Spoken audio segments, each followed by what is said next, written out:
పల్లి నరసింహారెడ్డి, మా గ్రామం కుంటాలపల్లి, మండలం త్రిపురారం.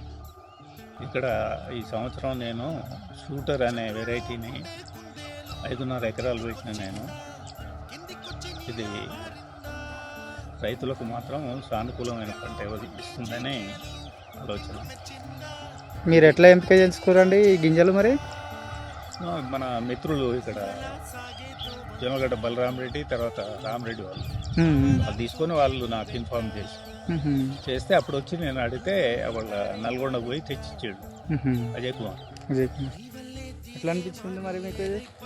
పర్వాలేదు, ఇది మంచిగా కనుక వస్తే దిగుబడి వస్తే 50 బస్తాల దాకా వస్తుంది. 50 బస్తాలు ఖచ్చితంగా వస్తుంది.